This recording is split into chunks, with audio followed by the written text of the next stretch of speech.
Areias pergunta. Ideia- Meus queridos, boa Era eu, noite. era eu, né? Era você que tem o poder aqui, só você que pode deixar entrar o pessoal. Se você puder me fazer a gentileza de me colocar como co-anfitriã para eu poder receber o pessoal.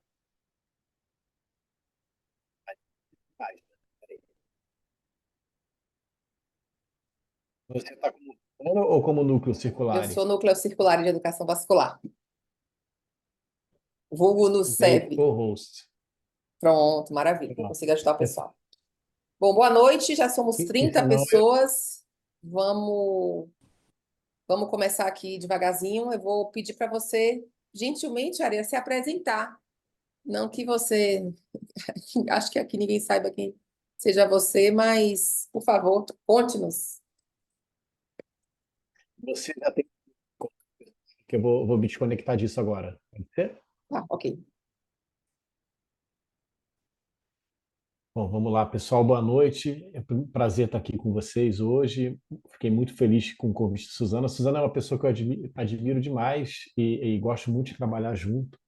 Então, fiquei muito feliz em aceitar o convite dela. E é o meu primeiro evento do ano, né? Assim, até estávamos de férias desde o final de dezembro até hoje. Sejam todos bem-vindos.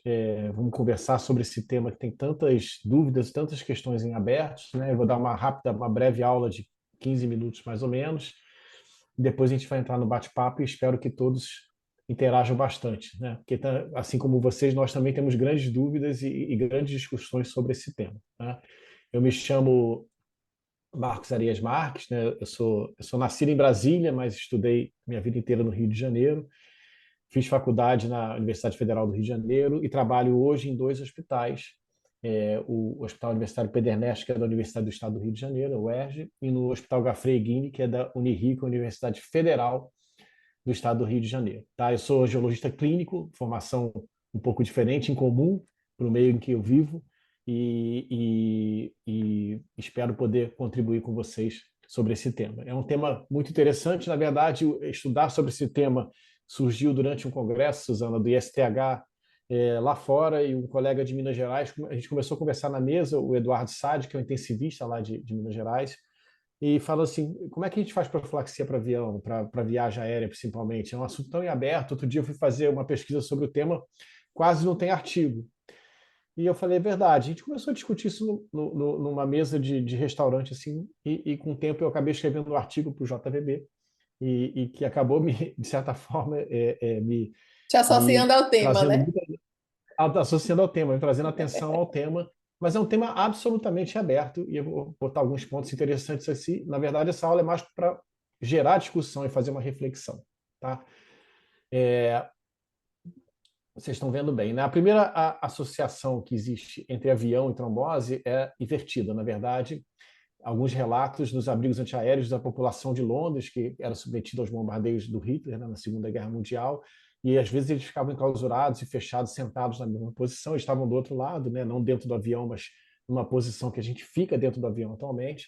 E existem vários relatos, espaços na literatura que esses pacientes que ficavam trancados nos abrigos antiaéreos subterrâneos, numa posição fixa, desenvolviam trombose. Né? Isso está publicado em várias revistas, o principal artigo é esse da Lancet, de 1940. O primeiro relato real associando uma viagem aérea, uma trombose venosa profunda, a uma viagem aérea publicada na França por esse autor Jacques Malady, das doenças do coração e vasculares, de 1951.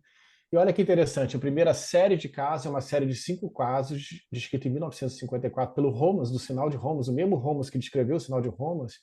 Ele é o primeiro a associar a viagem de uma forma geral, não só aérea, à trombose venosa profunda de membros inferiores. E o mais interessante é que dessa série de 5 casos, só um deles é em viagem aérea e é de um médico que viajou de Boston para Caracas, na Venezuela, e chegando lá em Caracas teve o diagnóstico de trombose. E a partir daí, esse tema começou com a progressão da indústria e do turismo, né, da indústria de aviação e do turismo, esse tema começou a crescer aos pouquinhos e o volume de viagens aéreas começou a aumentar muito. Né? A gente está, para vocês terem uma ideia, em 2015 foram 3,5 bilhões de passageiros fazendo viagem aérea no mundo todo. Esse número tende a dobrar até 2030, tá? Então é muita gente viajando. E, obviamente, quando você tem uma amostra muito grande, todas as doenças ligadas ao transporte de aviação civil, elas aumentaram todas. Síndrome do pânico, distúrbios respiratórios e trombose venosa profunda e embolia pulmonar, que talvez seja o que mais chama atenção, né? De qualquer forma, a incidência que se calcula-se hoje entre 1 a 20 casos a cada 100 mil passageiros, mas certamente essa incidência é subestimada, porque nem todo mundo que faz o evento associa, de fato, a uma viagem em determinado período anterior que ele possa ter feito. Bom, vamos lá. Existe uma série de definições, eu vou botar algumas aqui. A primeira é por que se chama síndrome da classe econômica, porque, na verdade, é proporcional. Para cada assento executivo de primeira classe, tá? Isso é uma foto de um Boeing, você tem 10 assentos da classe econômica, ou seja, então, em números absolutos, é muito mais comum que a trombose venosa profunda e embolia pulmonar ocorram na classe econômica, mas quando você faz um número proporcional, não há diferença entre as três classes citadas, executiva, primeira classe e econômica, no número de pacientes com trombose venosa profunda e embolia pulmonar, né? Então, ao entrar no avião e fazer uma viagem prolongada, independente da classe que você está viajando, o seu risco é mais ou menos o mesmo. A outra dúvida é assim, a partir de quantas horas eu começo a considerar o voo de risco para trombose venosa profunda e embolia pulmonar? E isso varia muito na literatura. Mas, de uma forma geral, o consenso que se tem é que a partir de 4 horas de viagem, independente do meio de transporte, seja aéreo, ferroviário, ou rodoviário ou em mar, você tem um aumento de risco, tá? E esse risco aumenta 18% a cada 2 horas de viagem. Nas viagens aéreas, a gente vai falar um pouco mais detalhadamente disso na frente, aumenta em 26% a cada 2 horas de viagem, tá? E hoje, do ponto de vista para olhar para a profilaxia, entre 6 e 8 horas ou voos maiores que 10 mil quilômetros que você tem que normalmente tomar algum tipo de atitude. A outra dúvida que se tem é quanto tempo após o pouso do avião e o evento desenvolvido e o diagnóstico de trombose ou de embolia pulmonar você pode associar um ao outro, né? Não se sabe muito bem isso, o risco permanece principalmente nas primeiras 2 semanas após o avião pousar em terra, e você pode associar até com 4 semanas de diferença, ou seja, viajou, o avião pousou, nas primeiras 2 semanas é o período de maior risco, e isso hoje está levantando a lebre de que você deve fazer uma profilaxia talvez mais estendida para esses pacientes de alto risco, mas o período dura durante 4 semanas, o período de risco, né, estatisticamente significante, é de mais ou menos um mês. A trombose, aí a gente vai falar um pouquinho especificamente das viagens aéreas, né, mas está associada a qualquer tipo de viagem que você permaneça numa posição fixa, parada, sem muita movimentação. Mas no avião tem algumas peculiaridades que tornam isso mais evidente. A primeira questão é uma questão econômica. Todo avião viaja numa pressão atmosférica menor do que a que a gente tem, por exemplo, aqui no Rio de Janeiro, ao nível do mar, 100%.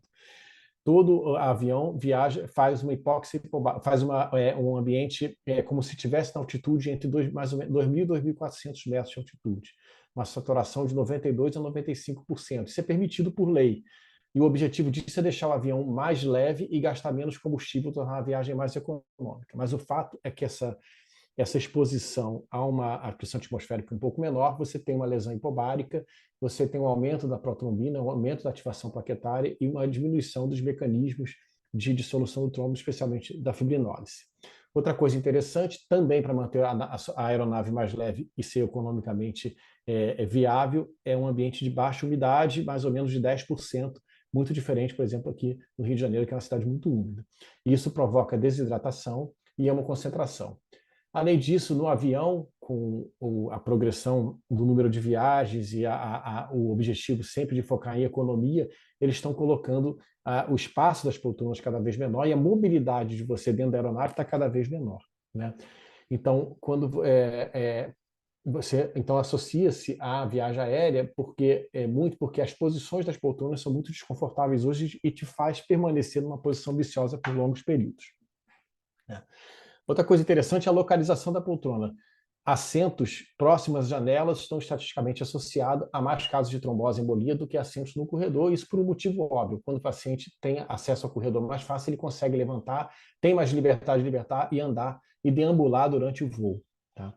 E muitas vezes você sentado na janela, final de viagem, você pode até, por exemplo, estar com vontade de ir ao banheiro, mas você tem constrangimento de atrapalhar, acordar as pessoas que estão do seu lado e você acaba ficando mais restrito. Mas, de qualquer forma, os estudos sugerem que essas alterações específicas do avião não são isoladamente suficientes para provocar uma trombose venosa profunda e embolia pulmonar no paciente, numa pessoa comum. Tem, então, as características inerentes aos passageiros, ou seja, que é mesmo os fatores de risco para qualquer tipo de trombose, em qualquer situação, seja ela clínica ou cirúrgica. Paciente que tenha tido um trauma recente, paciente que tenha tido um período de mobilização muito longo, paciente acima de 40 anos, com doença venosa crônica avançada, história prévia de TEV ou familiar, insuficiência cardíaca congestiva, sobrepeso, obesidade, cirurgia recente, paciente oncológico, tem portador de sabidamente portador de trombofilia hereditária anticoria, gestante principalmente. Enfim, fatores de riscos inerentes para qualquer um, em qualquer situação. Eu chamo a atenção um pouquinho aqui nos pacientes com extremos de altura, né? Os pacientes muito altos, acima de 1,90 m, eles ficam mais encaixotados ainda, não conseguem se movimentar de fato, eles sentam na poltrona e ficam na mesma posição durante o voo, mas, curiosamente, a população oriental, principalmente abaixo de 1,60 m, eles ficam sentados com os pés pendentes, né? E comprimindo, e com isso faz a compressão da veia poplítea, onde senta na poltrona. Além disso, com o pé pendente, ele geralmente não faz a movimentação ativa dos pés e, com isso, não ativa as bombas de impulso aspirativas da panturrilha.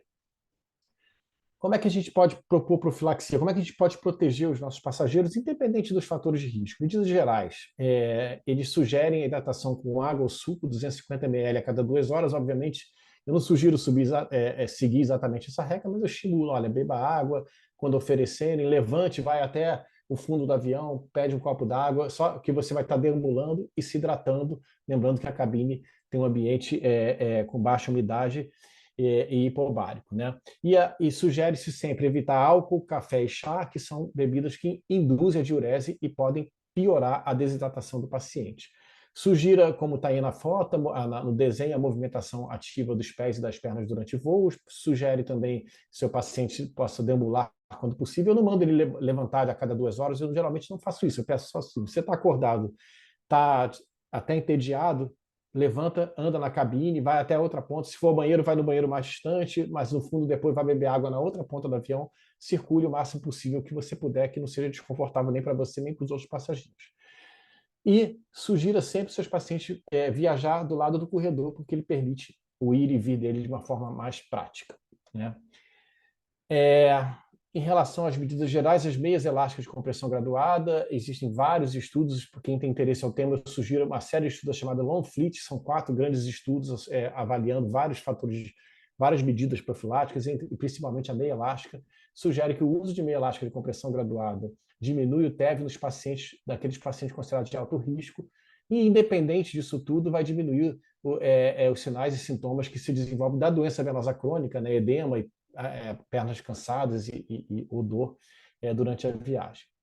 A CCP de 2012 diz que a evidência não é uma evidência muito forte para o uso de meias elásticas, mas sugere o uso de meias elásticas até o joelho, com pressão a habitual 20 e 30, para aquele paciente considerado de moderado a alto risco de desenvolver doença trombembólica, e especialmente se esse paciente tiver uma contraindicação à farmacoprofilaxia com anticoagulação. Em relação, rapidamente, falar isso a gente vai discutir muito, a farmacoprofilaxia, o uso de medicação para prevenir a trombose, além das medidas gerais da meia elástica de compressão graduada. Os antiagregantes, eles não têm eficácia duvidosa, e eles aumentam o risco de sangramento. Então, se você optar por fazer a farmacoprofilaxia do seu paciente, que vai uma viagem aérea de longa duração ou de longa distância, você não deve nunca sugerir o uso de antiagregantes para este fim. É claro que se o paciente estiver usando antiagregante por uma doença de base, você vai manter e avaliar o uso de outra medicação. A droga de escolha, que é heparina de baixo peso molecular, é a droga com mais evidência de que funciona bem para esse fim, né? Classicamente, a enoxaparina 1 mg por quilo 2 horas antes do embarque. Esse estudo Longfleet 3 diz que reduz a quase zero o risco de TEV, mesmo nos pacientes considerados de alto risco, mas ela deve ser restrita exatamente para esse grupo de pacientes de moderado a alto risco, em que você avalia o risco-benefício do paciente desenvolver a doença e de protegê-lo durante o voo. Perdão. Os DOACs, altamente tentador, né, Suzana? O uso dos DOACs, facilidade posológica, não é injetável, fácil de transportar e de carregar, você pode levar em mão, pode levar na mala, não tem dificuldade nenhuma.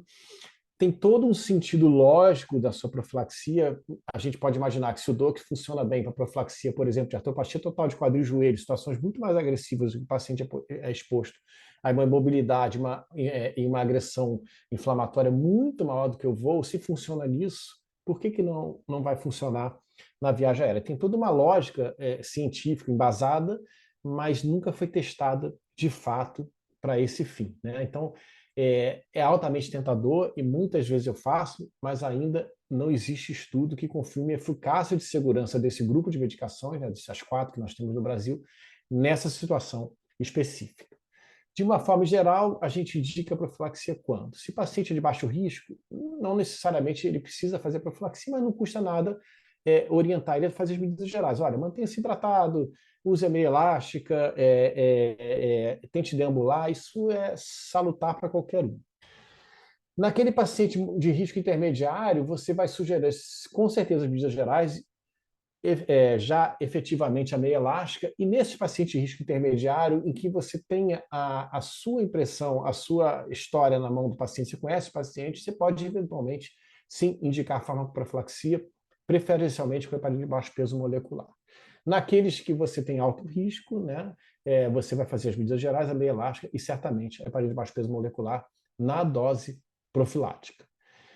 Então, como mensagem final e para iniciar a discussão é que, na verdade, existe muito mais indefinição do que definição do que fazer nessa situação, né? Em qualquer tipo de viagem, mas aqui eu foquei um pouco mais detalhadamente na viagem aérea.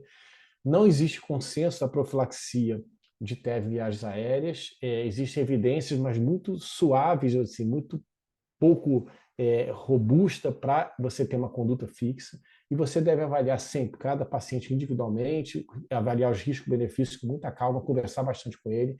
Eu sugiro as medidas gerais para todos eles, meia elástica para quase todos e heparina de baixo peso molecular para os pacientes de moderado ou alto risco, após a estratificação e avaliação do risco-benefício do uso da droga. Esse artigo aí vocês podem puxar pelo QR Code, ele já está ficando velhinho, a gente precisa até renovar ele. Isso seria um trabalho interessante até para fazer de forma societária, tá? No JVB, publicado pelo grupo lá do pessoal do PD Ernesto.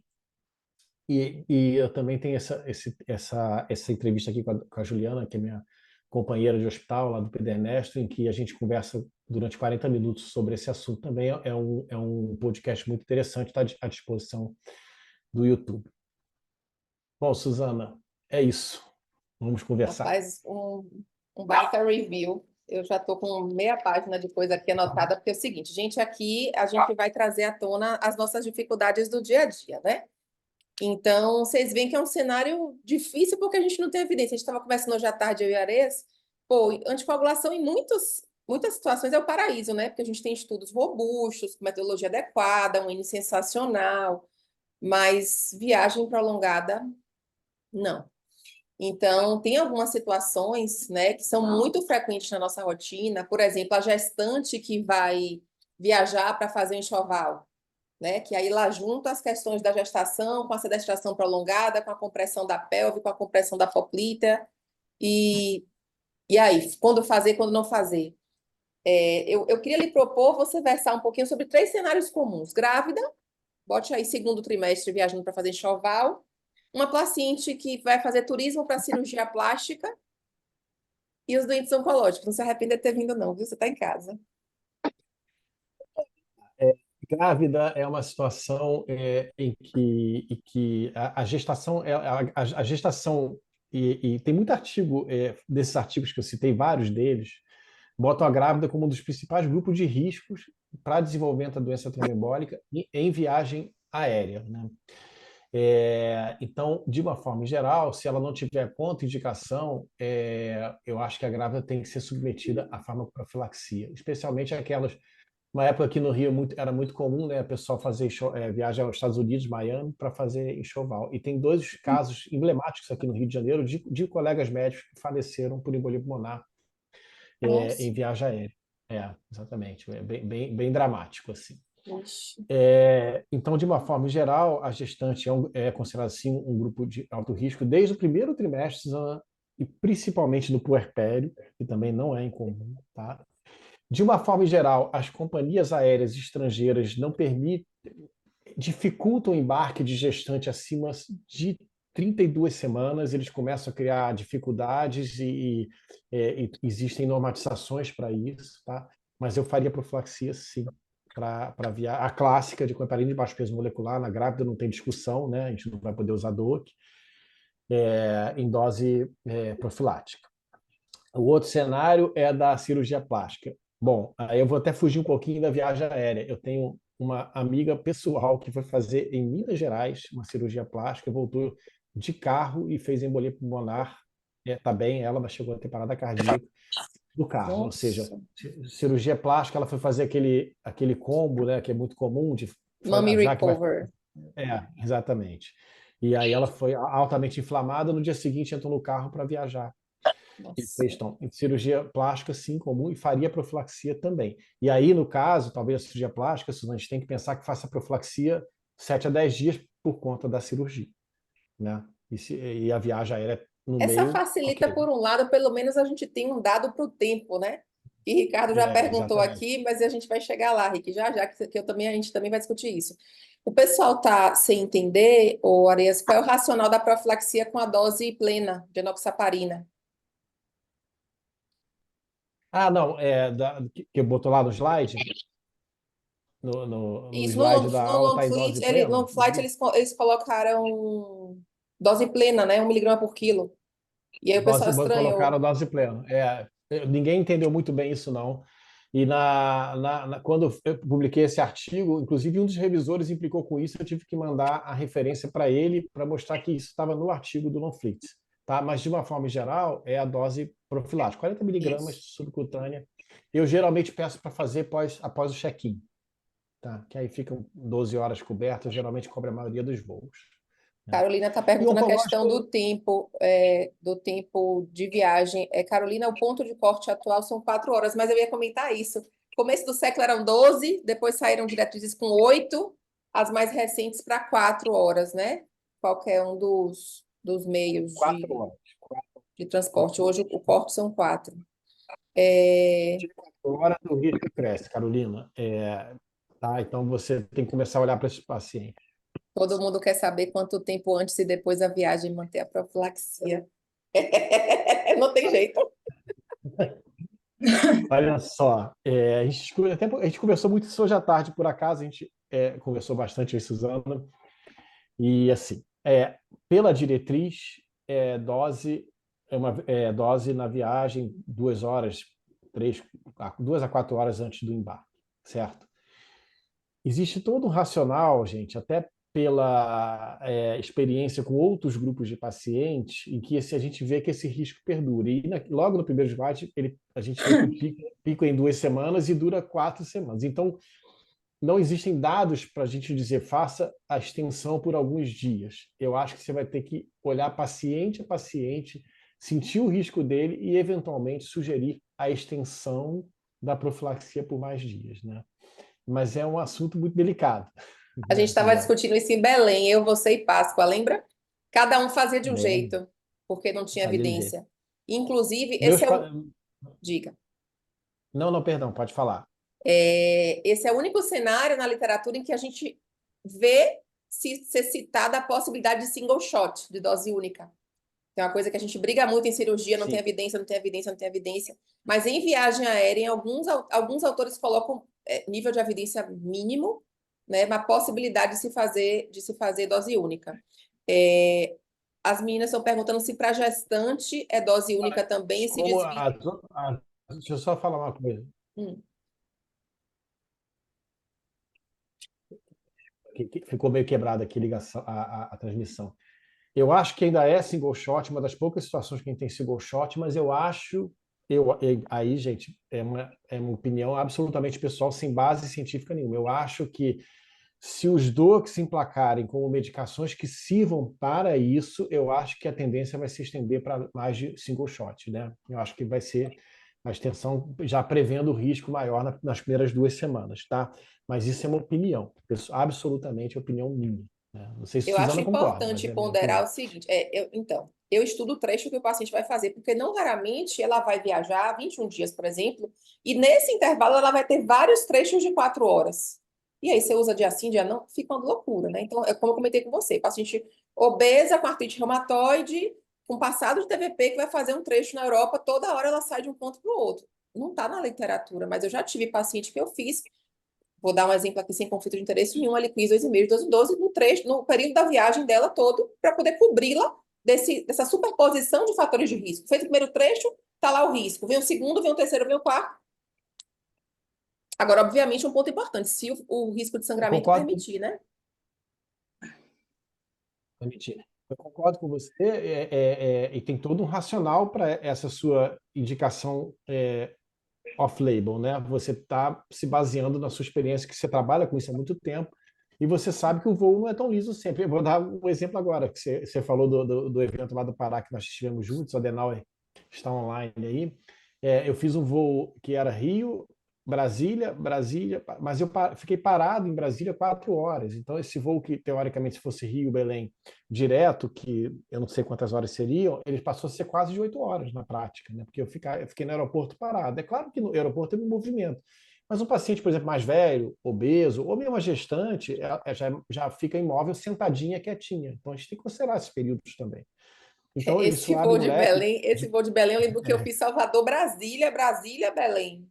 Brasília, Belém, Brasília, Você Recife. desceu, né? Foi, Você desceu para eu subir, fiquei né? passeando, mas no fim das contas deu um trecho grande. Eu lembro que esse dia foi um dia que eu me preocupei de hidratar, de caminhar, né? Porque realmente vai, né? A Thaís está perguntando se para gestante dose única também, se a gente divide a decisão com a obstetra. Aí, as duas coisas. Eu acho que, assim, vamos lá, para não ficar muito repetitivo, mas assim, pela diretrizes todas, as poucas que a gente tem, dose única também, certo? Mas é um grupo de alto risco. Na gestante, eu muitas vezes faço doses extras para deixá-la mais protegida, tá? Desde que ela não tenha, como Suzana ressaltou bem, nenhum tipo de contraindicação à farmacoprofilaxia, tá? Gestante e viagem aérea é uma associação bem perigosa, assim, bem arriscada, né? Vamos dizer assim. Tá? Independente do trimestre, tá, Thaís? Ao engravidar, existem alguns trabalhos que se contradizem, né? Tem uns que dizem que os 3 trimestres a incidência é igual, mas a grande maioria diz que no terceiro trimestre é maior pelo aumento do volume do útero gravídico, compressão das veias, enfim. A parte de estase aumenta, a questão da estase aumenta muito no final da gravidez, mas de uma forma geral, os 3 trimestres a paciente está sob risco. Tá? Ao É, engravidar, ela aumenta em 6 vezes o risco de ter término, 6 a mesmo 10, já no é. primeiro trimestre. Né? Ricardo está dizendo que lá em Maceió tem muita gente indo para a Turquia para fazer transplante capilar sob sedação, mas extremamente longos. Se faz profilaxia.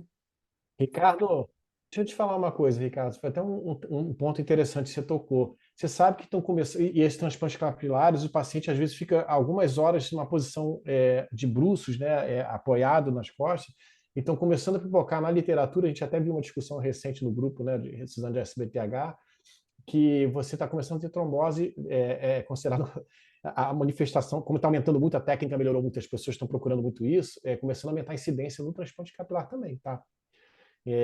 Então, muito cuidado com esse paciente, especialmente na volta pós-procedimento. É lembrar que o Caprini para plástico, o sarrafo é mais alto, né? Mas eu acho que dá para a gente É. raciocinar aplicando o Caprini, né? Sobrepondo o risco, aí a viagem aérea conta como mais um, né? Other risk factors. E faz a conta aí, cara. Se pesar, põe. Eu não tenho muita pena, assim. Se o risco de sangramento é baixo, eu pese com o paciente, discuto, converso muito, que é um cenário sem evidência, mas em geral o paciente que vem para a gente é um paciente que está muito preocupado, né? Hoje eu atendi uma menina de 21 anos que vai vir do Canadá fazer uma mamoplastia. E o motivo da consulta é que a mãe estava muito aflita se ela tinha indicação de fazer na viagem ou não. Gente, eu futuquei a menina toda, né? Não tinha história O que, familiar o que, pessoal, não tinha obesidade, tinha nada. Eu vou indicar heparina para ela na vinda? Não tem sentido. Agora, aqui, pessoal, presencialmente, né, no pós-operatório, eu vou reavaliar toda e vou avaliar se na volta ela vai merecer ou não. Mas é um cenário que a gente não tem muita evidência, né? esses pacientes, falou, esse que você citou, isso é muito interessante. A ida, muitas vezes, não vai precisar, mas a volta, só pelo procedimento cirúrgico, ela já teria que fazer uma profilaxia de pelo menos 7 dias, então ela vai estar, a princípio, coberta na volta também, né? Eu fiquei brincando hoje com o Alcides, Suzana, que eu falei com o Alcides também, que é interessante, né? O paciente faz o procedimento de transplante capilar, enfim, de implante, e aí tem trombose, mas vai tomar anticoagulante que causa alopécia, né? Vai- tem que ter E muito esse cuidado paciente dá nisso. valor ao cabelo, é complicado. É, exatamente. Teca está perguntando se o caso da minha paciente não seria necessário usar após o retorno. Ou Teca é de se ponderar, né? Realmente é de se ponderar. Agora, o tempo perfeito para um paciente desse, a literatura não fala. Então, a gente entra naquela brechinha assim que você vai escolher com bases individuais, né, Arias? Tá certo se você fez, possivelmente certo se não fez, é complicado. André está perguntando após cirurgia plástica. Oi, desculpa, pode falar. Acho que a gente fala muito com trombose, cada paciente é um paciente. Senta com ele, conversa com ele, inclusive a questão dos medos, dos anseios dele, e eventualmente você pode fazer uma prescrição off-label baseado na sua anamnese, no seu exame físico, na sua avaliação de risco, sempre, claro, com a literatura ao seu lado, aplicando os scores, até para te proteger em uma situação de complicação do paciente, mas também é muito importante ouvir como o paciente sente. Ele se sente mais seguro? Vamos fazer, então. Essas medicações hoje são muito seguras em relação ao sangramento, especialmente do paciente jovem, né? Então, eu acho que vai ter uma tendência aí com o tempo da gente aumentar o número de prescrição desses pacientes, alongar um pouco mais o dia, mas isso são decisões que têm que ser baseadas na sua experiência também. Eu sei que é um termo que está meio fora de moda, a minha experiência não é isso, mas a sua experiência é muito importante na avaliação de risco desses pacientes, né?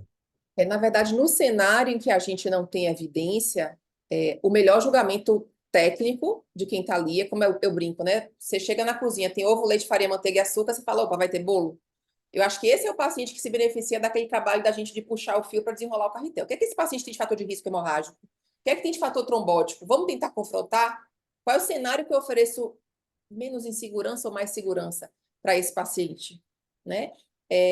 A André está perguntando quanto tempo após uma plástica ou mesmo em cirurgia de varizes você libera para viagem aérea longa, mesmo com profilaxia. André, né? Oi, isso? O André ou Andréia? Andréa. Andréia. Oi, André, tudo bem? Eu não tenho uma resposta assim para te dar bem objetiva, tá? Assim, eu me sentiria mais confortável. Se você pensar assim, a indicação de profilaxia pós-procedimento cirúrgico não oncológico pélvico seria 7 a 14 dias, vamos botar assim. Então, porque é considerado período de maior risco. Então, eu botaria assim, eu liberaria depois de pelo menos 7 a 14 dias a paciente para ter mais segurança no voo. Mas muitas vezes, como o Ricardo citou aí, ele faz no pacote, né? Ele compra, fica 1, 2, 3 dias na Turquia e volta. Aí a gente não vai ter muito controle sobre isso. Se você puder ter controle e puder opinar, pelo menos 7 dias, tá? É uma resposta baseada no número de dias da profilaxia para qualquer procedimento cirúrgico. Eu Seria essa acho a resposta que eu te perfeito dou. sua ponderação. Eu penso exatamente igual. Assim, o boom de risco trombótico são os primeiros 7 dias. Eu quero esse paciente aqui perto de mim enquanto isso. Aí uma outra pergunta cabeluda, vai passar o pessoal aqui. Faz dupla antes de viajar? Não, não Assintomático? mesmo. Isso aí, não, de jeito nenhum. Mas é Você pode importante. fazer porque ela também tem você vai tratar depois, pensar e tudo, mas para pré, isso é muito comum em cirurgia bariátrica, né? Os Uhum. cirurgiões bariátricos pedem muito, não tem menor sentido, lógico, nenhum sentido, né? Só Isso não, com confirmando certeza, isso aqui, eu posso algumas dizer pessoas perguntando a categoricamente. dose. Ficaram confusas em relação à dose, se é dose plena ou profilática. A dose é profilática, ele repetiu aqui já. 40 miligramas para a maior parte dos pacientes, o ajuste com peso normal, né? Se tiver acima de 90 quilos, tem ajuste. Deixa eu ver quem 40 miligramas. mais. Às vezes a ida e a volta. Oi, Lu! Às vezes a ida e a volta fica nas 4 semanas de maior risco de TEV. Perfeito. Se houver associação com endolaser, Betinha, muda a profilaxia, Ares. Aí outro assunto que a gente gosta. Eu acho que sinceramente, Oi? Não ouvi, desculpa. o que que você acha? Rapaz, Eu é o acho que seguinte. não, mantém a mesma conduta. Estava conversando com o Ramaciotti esses dias, né? A literatura fala em menos de 1%, só que o dia acha que mistura o errite com trombose, então a gente sequer sabe o real dado de TVP após endolaser. Infelizmente, o melhor dado que a gente tem é o Caprini, que ainda a gente está aguardando o Capcivis abarrado de corda, né, Arias? Que é o estudo dedicado para a população de tratamento minimamente invasivo. Eu acho que a gente vai ter muita novidade esse ano. Eu acho que o sarrafo tem que subir. Eu acho que o ponto de corte não é 5, tem que subir igual a plástica. Mas, assim, é muito acho, né? Então, por enquanto, eu concordo com a Arias. Por enquanto, não muda, não. Diga. A gente tem que identificar, na verdade, você tem uma frase ótima que varia de autor, né, Suzana? Que É, é assim: a gente tem que identificar o paciente de alto risco, né? A gente fala muito em aula de profilaxia de tratamento de varizes, né? Seja endolaser, seja termoablação, seja cirurgia tradicional. Na verdade, mais importante que olhar para o procedimento, nesses casos, que a incidência é baixa e tem muita confusão, por exemplo, no laser Coherite, assim como a incidência em trombose via aérea é muito baixa. Você tem que olhar o paciente de risco. Você tem que procurar o paciente, não a viagem ou não o procedimento em si. Fazer uma baita anamnese, ver história familiar, é muito mais importante. tem uma coisa importante, né? Thaís está perguntando sobre Essa pergunta é aspirina. ótima, né? Eu não Ótima, sei se Thaís. você lembra de uma diretriz do Oeste, que tem umas bandeirinhas coloridas, que ele bota, se o paciente tiver alto risco, você pode fazer heparina de baixo peso ou AS ou meia. Você lembra? Eu sempre Essa, gosto de falar que no lembro, cenário de lembro. profilaxia, a AS é melhor do que nada, mas não bate anticoagulante de jeito nenhum. E aí a Thaís está perguntando o paciente Olha, duplamente antiagregado, se a gente faria alguma coisa. essa pergunta é ótima, Thaís. Eu te diria que se ele for de alto risco, eu faria também a heparina de baixo peso molecular, que vai proteger ele por mecanismos diferentes. Tá? E na profilaxia, Thaís, de viagem aérea, o AS, na verdade, eu estou falando basicamente do AS, não estou falando de clopidogrel, ou Vorapaxar, enfim, qualquer outro, ticagrelor, nada disso. Estou falando de AS, ele não funciona bem. Então, e mesmo em dupla antiagregação, se ele for de alto risco para a TEV, eu faria uma dose de heparina profilática, eu acho que não aumenta tanto assim o risco de sangramento e vai estar protegendo ele.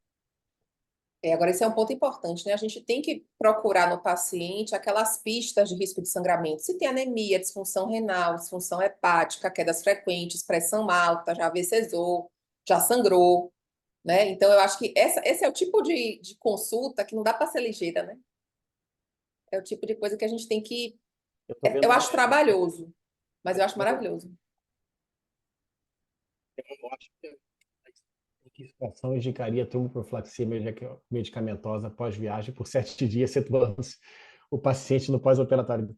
Você está me encurralando, Thaís. Thaís, não Não faz sei isso te que ele não falar, volta, situações mulher. clínicas. Você Mas é fala assim, verdade, ó, é se isso você mesmo. tem muita complicação clínica, eu avaliaria, Thaís, eu não te diria um grupo específico de pacientes, talvez gestante vai entrar nisso, tá? Ou paciente com muita comorbidade clínica, né? Mas não sei te responder isso com precisão, Thaís, assim. Acho que avaliar caso a caso, entendeu? Paciente com história familiar muito rica ou trombose de repetição, mas esse já vão estar o paciente com trombose de repetição já vai estar protegido por anticoagulação a longo prazo, né? Então é muita variante aí para a gente pensar, né? Uma coisa Ô, que eu ia falar Suzana, com os estudos você. mostram o seguinte. Diga, Não, não, pode fale, falar. diga. Os estudos mostram o quê? Que a trombose em relação à viagem aérea é muito subdiagnosticada, porque é difícil você fazer trabalhos e ver a real incidência, porque você imagina, o sujeito viaja 10, 12 horas, você fala assim, senta aqui, vamos fazer um eco Doppler seu, após você passar pela alfândega. Você não tem como fazer isso, né? E muitas vezes esse paciente vai ter a manifestação 7, 10, 14 dias depois e Fora não vai dali. nem associar a viagem, muitas vezes, né? Então, eu acho que a gente tem que ter um olhar muito sagaz e tentar pescar o paciente e protegê-lo, porque a farmacoprofilaxia hoje, como ela é feita, uma dose single shot, o risco de sangramento é muito baixo. Então, a gente pode ser um pouquinho mais liberal, no sentido de proteger bem o seu paciente com baixo risco, entendeu? Massa. Eu tenho algumas ponderações para fazer. Uma é que aproveitar que a gente está aqui em 60 e tantos vasculares uma hora dessa da noite para dizer que as evidências que picnogenol protegem efetivamente para TEV em voos Ah, prolongados merecem um comentário, né? Eu lembro que o Páscoa levantou, onde isso foi, Suzano, o congresso, acho que foi de Recife, que do Páscoa brasileiro. levantou. Isso. Né? A gente não tem Porque evidência para isso é uma, justificar o isso é uso uma de distorção. Então, assim, vou te dizer aqui da onde surgiu isso. porque o picnogenol melhora talvez edema pós-viagem. E dor e edema são sinais e sintomas clássicos de uma TVP. E aí isso se chama sofisma, né? Você pega dois raciocínios paralelos que não tem nada a ver e junta para fazer uma teoria só. Então foi isso. Como ela melhora dor e edema, o texto dá a entender muitas vezes que então protege de trombose, mas não, isso não tem nenhum. Pode ser até que eventualmente comprove, mas atualmente a evidência é zero disso. O Eu Adilson acho, levantou bem é, chatinho, bem mas revoltado. eu acho que essa é uma boa ponderação, porque que acontece? Muitas vezes a gente, como médico, recebe a informação, né, dentro de uma aula patrocinada, nada contra, adoro picnogenol. Mas nesse cenário de trombose, a evidência não favorece o uso de picnogenol quando comparado, por exemplo, a uma heparina de baixo peso molecular ou a um DOAC. A outra coisa, você falou dos extremos de altura, né, dos encaixotados. Lembrar disso, né? Às vezes a pessoa vem ali toda engruvinhadinha, isso é fator de risco. Um ponto interessante da sua aula é que você apresentou aquela orientação de meia 20 e 30. Eu, pessoalmente, não costumo prescrever 20 e 30, a não ser que o paciente tenha uma doença venosa que indique. Eu costumo prescrever a meia preventiva de voo, se o paciente não tem IVC clara. Na sua rotina, como é que você conduz? Eu tenho hábito, assim, quase todo mundo tem. Acho que a preventiva eu quase não passo assim. Não estou falando das meias antitrombo, né? De paciente internado, essa é Sim. outro tipo de meia. 15 e 20, Mas eu classe um. acabo passo muito mais 20 e 30 do que 15 e 20, tá? Marcos. Uhum. A Lê Eu está acho que se é para usar, colocando. eu acho que se é para usar meia, é para usar para valer, entendeu? A Lê está colocando que tem em bula a indicação de profilaxia de TEV, que então tem que ser esclarecido com posologia toda detalhada. Eu vi, eu vi. A questão é que é um estudo que a metodologia tem algumas ponderações a serem feitas, sabe, a Lê? Então tá em bula realmente, mas a evidência, justamente por isso que eu trouxe à tona aqui. A evidência não é favorável, isso não consta em nenhuma diretriz, em nenhum trabalho maior, né? Pelo que eu sei, é o único estudo. Você tem conhecimento de mais de um? De picnogenol para isso, não. De cabeça assim. Mas eu lembro que a gente no Brasileiro de Pernambuco teve uma discussão muito bacana sobre isso, né? Então a gente prestar atenção na qualidade da evidência que a gente recebe. E aí, por falar, a gente nem tinha falado com você sobre isso, mas eu tenho certeza que dos 61 que estão aqui, 50 têm essa dúvida. Depois do diagnóstico de TVP, com quanto tempo você libera o doente para viajar de avião? Ótima pergunta. Mas olha só, se ele tiver, ele fez TVP, você vai anticoagular ele. Se ele tiver Isso. anticoagulado, eu não vejo problema dele viajar, não. Não vejo grandes problemas. Óbvio que a gente vai olha só, cara, você vai viajar de novo, dá um tempo aí, né? A gente tenta segurar assim, mas se você pensar racionalmente, ele vai estar com dose plena, vai viajar talvez até mais seguro do que eu, que não estou usando nada, né? O Então não tem pessoal da tanta medicina restrição. aérea fala que as cabines atuais não têm uma alteração de pressão tão exuberante quanto antigamente, né? Porque antigamente se postulava que o risco de embolia pulmonar do paciente podia existir. Eu confesso que para mim é desconfortável o TVP proximal eu liberar assim, mesmo bem anticoagulado, sabia? É, Eu nunca vi esse dado bem, sim. bem. Se eu puder, eu faço uma dose alta de Rivaroxa, de ataque, rezo para não fazer um dupla de controle de trombocitida reabsorvido. A Certamente pergunta pergunta seria assim, após essa sua acabar o viagem é tratamento. muito importante? Após acabar o tratamento TVP, não. Aí não, eu Após acho que acabar, poderia viajar beleza. normal e fazer profilaxia. Porque ele Sim. aí já tem um risco, provavelmente já entra com score alto, né? A pergunta é assim, ideia. O paciente veio para a Bahia passear, chega aqui, faz uma TVP fibropoplítea. Quanto tempo eu libero para ele voar? Isso já aconteceu comigo e eu fui revisar a literatura futucar, silêncio sepulcral, né? Geralmente o pessoal dá aquele número mágico de 7 a 10 dias, né? Assim. Já vi Mas ele 30 vai para estar proximal, descoagulado. que é o tempo do trombo, tem uma organização que reduz o risco de embolia pulmonar, no racional de que se ele tiver um evento tromboembólico no voo, ele pode não ter acesso à assistência, né? Paciente que faz uso de Aí quer xarelto matar a 10, gente aqui, né? hein?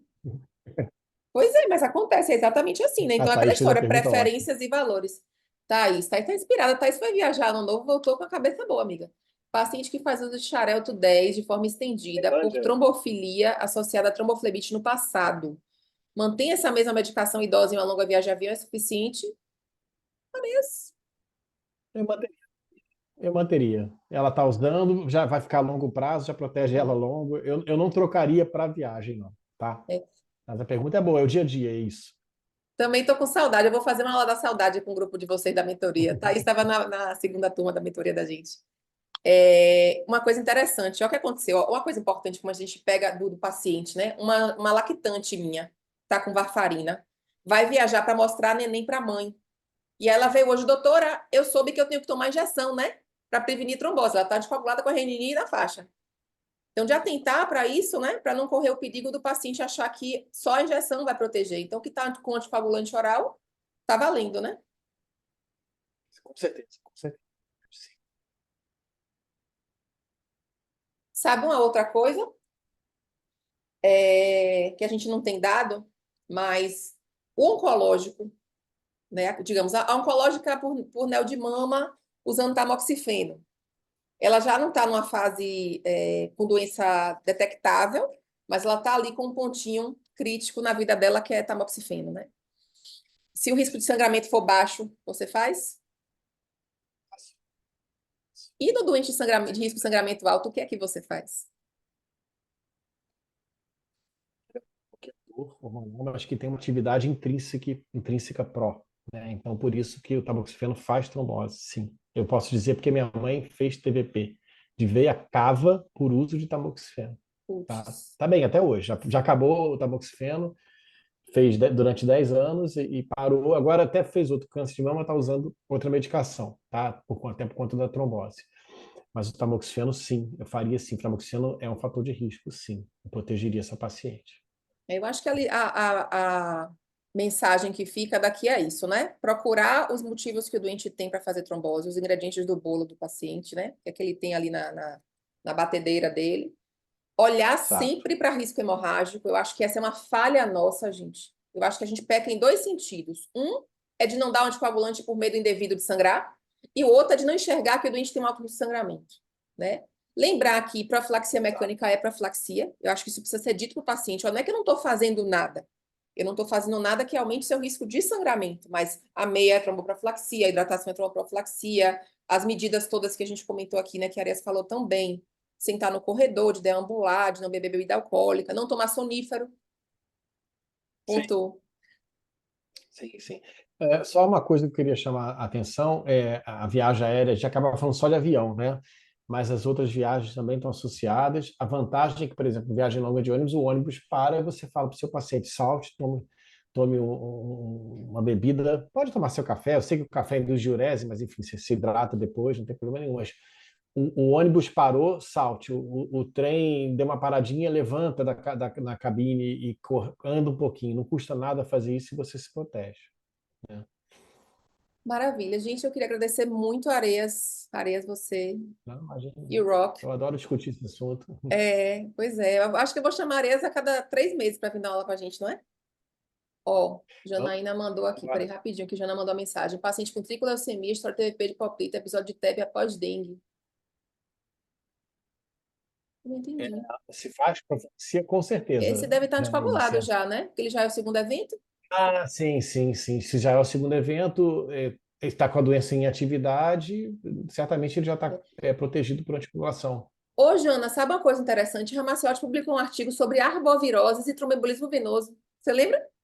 Existe associação de aumento de risco mesmo, viu?